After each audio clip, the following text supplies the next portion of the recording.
All right, guys, today I want to talk about this new Dethatcher I bought from Greenworks. It's a 14-inch plug-in model.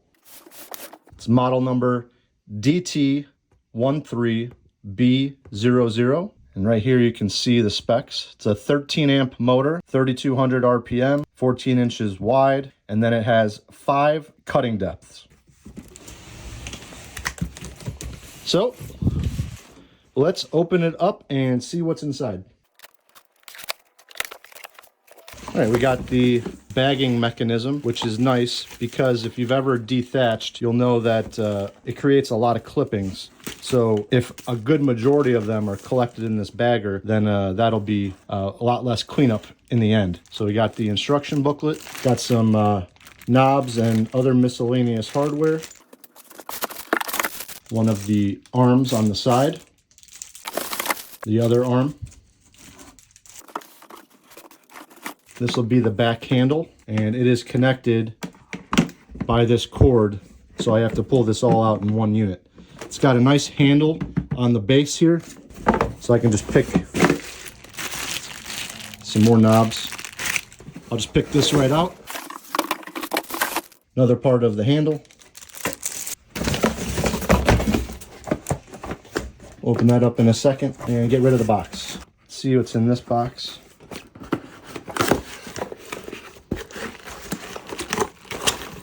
So these are going to be the dethatching tines. Put those aside for now.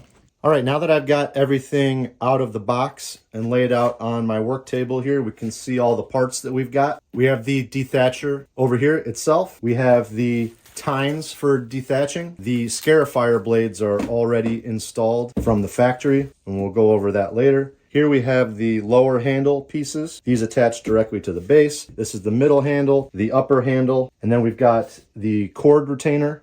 We have the hardware that connects all the handle pieces, and we have 2 cord retainer clips to secure this cable all the way up the side. And then this tool will lock into one of these cable clips, and that will be used to change out the blades for the tines and the dethatcher attachment. So on the lower handle, this is your adjustment for the angle of the handle. There's a little arrow right here, and that will correspond with these marks here. So when you're installing the lower handle, you want to be sure that you're using the same mark on both sides, and then they'll line up. When you adjust it in the future, because they're all connected, it shouldn't be an issue, but when we're first attaching these, they're independent of each other. All right, so I'm gonna first install this, and that's what we use these knobs for. These are for attaching the lower handle to the unit itself. We'll do that on both sides. All right, I'm gonna tip this back, put a block of wood under it. Now I can see what I'm doing. Next, we're gonna install the middle handle. Now, it's important, it doesn't say it in the instructions, but the cord retainer needs to go on this handle first. There's no way to get it on once it's assembled. So that just rides in the middle of the middle handle. So we're gonna take one of these bolts, gonna stick it through from the inside, and then take one of these T-nuts and thread it on. The hole in the middle handle on this side has a square, so it's like a carriage bolt, and this square will fit into that hole. The head of the bolt should fit almost flush with the middle handle. We'll tighten that down. Do that on the other side. Now I'm going to mount the upper handle the same way. Bolt from this side through the handle. This would be easier with 2 people. Get a T-nut on there. Actually, just to hold it for 1 person, get both bolts started. Then worry about the T-nut.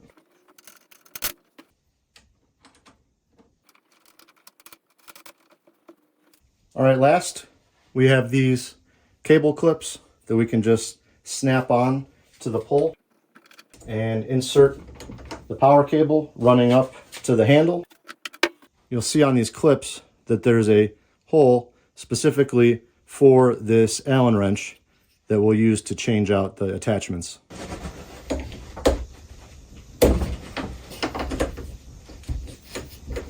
And that's it. It's all assembled. That took just a few minutes and we're good to go. So I'll be honest, when I bought this unit, I did not realize that it was also a scarifying unit. I thought it was just a dethatcher. I didn't know it was going to come with both attachments. I guess I didn't pay attention. And I really hadn't even heard of a Scarifier. I've seen these blades, but I didn't know exactly what they were for. So to break it down simply, a dethatcher is going to be a less aggressive way to remove some of the buildup of grass clippings and dead leaves and twigs that build up between the blades of grass. These spring-loaded tines are going to literally just scratch the surface of the soil, and it's going to bring up as much buildup as it can. It's similar to a dethatching rake, what it would do. It's just going to bring up loose yard debris that you just don't want getting super compacted around all the blades of grass. Now the Scarifier is much more aggressive. It's going to cut down into the soil and remove a lot more of that thatch and moss and other buildup, and it's going to help aerate the soil. Both units, though, both attachments, can improve your lawn by allowing air, water, and nutrients to reach the roots of your grass. The reason is because the thatch layer, as you walk on it and as it settles and as it rains and dries out and rains and dries out, it's going to become very compacted, and it's going to make it really difficult for the nutrients that your lawn needs to get down to the roots of the lawn, and they're just going to sit in that thatch layer. Also, by getting air into the thatch layer, the microorganisms that are already living there are going to be able to feed on that, and they're going to start to break down the thatch layer that's still there, almost like composting, and it's going to add even more nutrients to your soil and to the roots of your grass. Now, since I bought this unit, I've done a lot of research on it, and it's very beneficial because of that. You want those microorganisms to do their job. They sell liquid products that you spray on your grass several times a year, and that actually is food for those microorganisms so that they're even more active and break down even more of that thatch layer. I haven't tried any of those products, so I can't speak to them, but they have pretty good reviews, so they must work. And after all my research, I've decided that this fall, it's currently the middle of October, I'm going to just use the dethatching attachment this year on parts of my grass just to get the effect of that. And then possibly next spring, I'll move to the Scarifier and see how much that helps. All right, since I'm not going to be using the Scarifier blades this fall, I need to change it out for this dethatching attachment. And what we're going to do is we're going to start with this screw over here. We're going to use this Allen wrench that they provided. And we're going to loosen that, take that out, pull this handle down.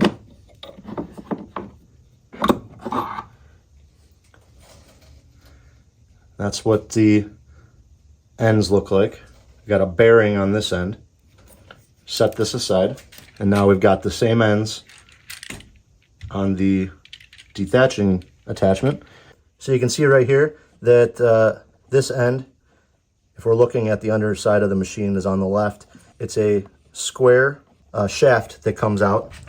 Now the end of the dethatcher attachment is also square. So we just need to make sure that we get that in there and it slides all the way on. And then this bearing end slides up into the handle here. And we're just gonna pull this handle up, and that locks it in. And then I'll replace this screw. Make sure that's nice and tight so it won't come undone. And that's it. Now we're in dethatching mode. So on the top of the machine here, we have the depth adjustment. And all we need to do is pull that out. And as we slide it forward, we can see the unit go up and down. And that's changing the height of the tines. Now exactly which height you're going to need is completely dependent on how much thatch you have or how aggressive you want to be. I personally think I'm going to start maybe on this second highest and see what happens. And if I'm not getting a lot out, then I might move it down one. But I don't think you should ever start in the most aggressive position. So on the top handle, we have the start button here, and we have the bail switch. Now, the bail switch is you have to hold down while you're using it, and they call it that because if you get into trouble, you're falling over, you're falling down, anytime you'll just let go of this handle, it's going to kill the machine and it will stop spinning. Same idea on a lawnmower. You let go of that handle and the lawnmower stops spinning in case there's an emergency or some reason that you had to let go of the handle. But you can't just hold this down and make it go. In order to start it, you need to reach down, push this button in, then pull back the bail switch, and when you let go, it's going to stay locked in, and now it's ready to start. So we need to assemble the bag catcher. We haven't talked about this yet. They may come assembled sometimes, but mine is not. So these plastic edges are going to clip onto the frame of the bagger. So we just got to get one side started and feed it all the way down. That's good. Get the sides here. That's one side. If you've ever dethatched your yard with a rake before, you'll know how much debris you're going to get out, even just in a small area. So having a bagger like this will be very nice so that you can, so you don't have to rake as much. Now that's the fully assembled bag. That's how it should look. It's going to be open on the top, I guess. So to install the bagger, we're going to lift up on this access door on the back, and there are hooks on either side. And if we look at the bagger, we have little arms right here that are going to rest in those hooks under the door. So we'll raise the door up, slide this in,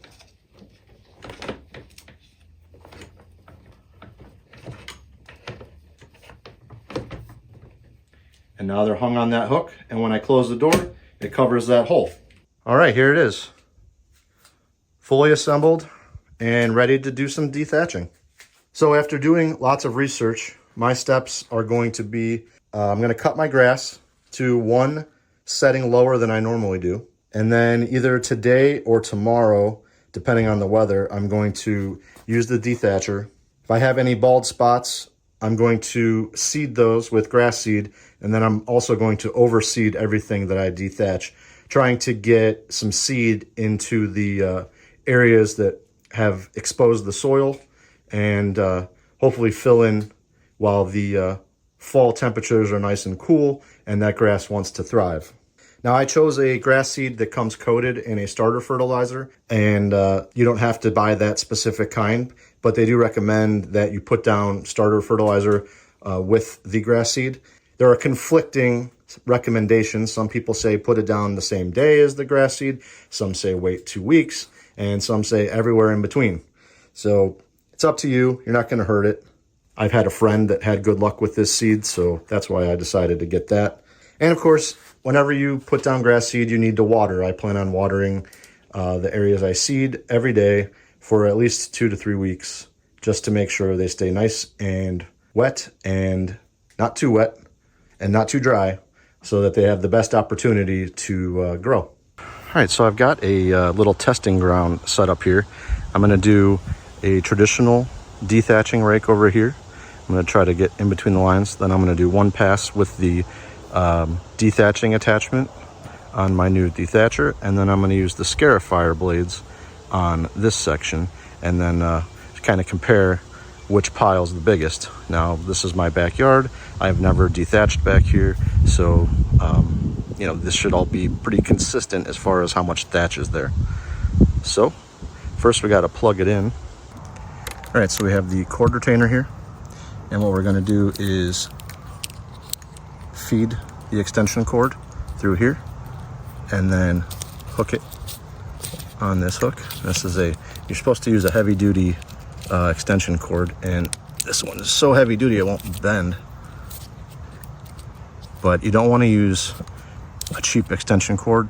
This is going to draw a lot of amps, and it's going to, especially over a long cord, like this is a 100-foot 12 gauge. If you go 100 feet, you want 12 gauge. And to do my whole yard, I need at least 100 feet. So then I'm just going to plug it in. And the Problem with having too small of a gauge plug or extension cord is that the cord could overheat and start melting, and you don't want that. So I got the cord on the retainer, and now all the strain is here and not on this connection, so it won't come unplugged while I'm using it. So now you see if I pull this bail switch back, it does not turn on, but if I push this in, it starts right up. All right, we're all set for the test. All right, I'm on the second highest setting, and here we go.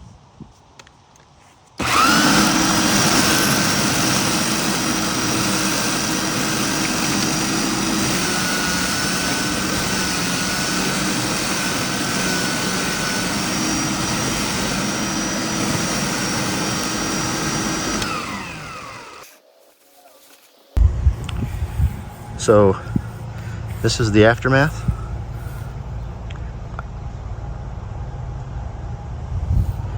Here's the pile of grass I dumped out, and this is before and after. Let's see how big this pile is. We're about 18 inches wide and about 16 inches deep and about 6 to 7 inches tall. So that's a good amount of grass for a very small area. That's less than 8 feet for sure. So let's go ahead and do the Scarifier blades. Blades look good. Just remember to unplug the machine before you get under here. I took the screw out, dropped this out of here. Got the Scarifier blades. It's much easier with 2 hands. All right, blades are in there. Let's do that. All right, time for the Scarifier blades. I'm a little afraid of how much damage this might do.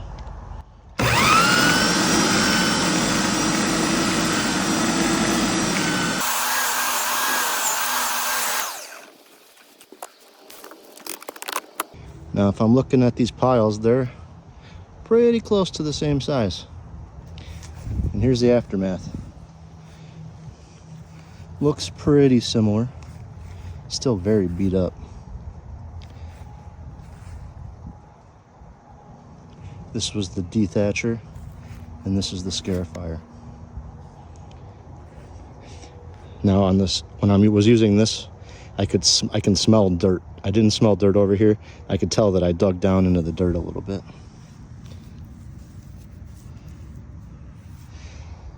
I'm going to try going over it with the next lowest setting and see what it does.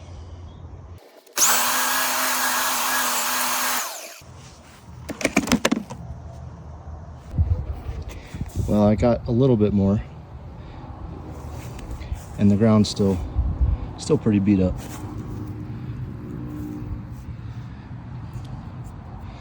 All right, now it's time for the manual rake. See how I can do with that.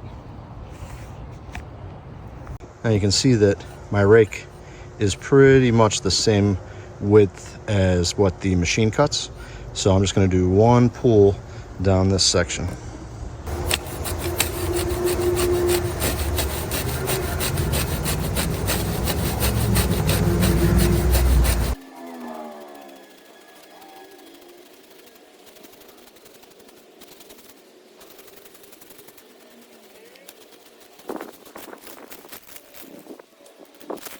All right, I forgot how hard that is to do. It is not something I would want to do manually anymore, ever. I did my whole front yard once, and we'll show that later, but just doing this one strip. That's how much I got, though. That was the dethatching machine, that was the Scarifier, and that was by hand. Which one would you do? I think I like this one, and that was so much easier than trying to rake all that. But my yard looks a little bit better after the fact, but maybe this just got more out. I don't know. I'm gonna leave up these lines and then come back and check on this every so often and see which one is coming back nicer. So you can see that as much as I was able to push down on that rake and give it pressure, it was a lot of work, and I wasn't able to remove as much as the dethatching machine, and then the Scarifier is just a noticeable difference. So that was fun. That was pretty easy. So on here I only did the second highest and then third highest. Here I only did the second highest, and then that was the rake. So I'll bring it back when I see something change. Not a big fan of using this cord retainer on my big 12 gauge cord. It kind of has a kink in it now. I think I'm just going to clip it in like this now, and then if it pulls against the cord, it's just going to pull against the strain relief on the extension cord, and I won't have to worry about it kinking my expensive power cord going through this hole. But if you're using a 14 gauge, probably won't have any issue. So just something to think about. I recommend keeping the box that the dethatching tines come in. It's a more convenient way to store them. These tines are get in the way, they're sharp, so this way you can safely store this and put it on a shelf somewhere.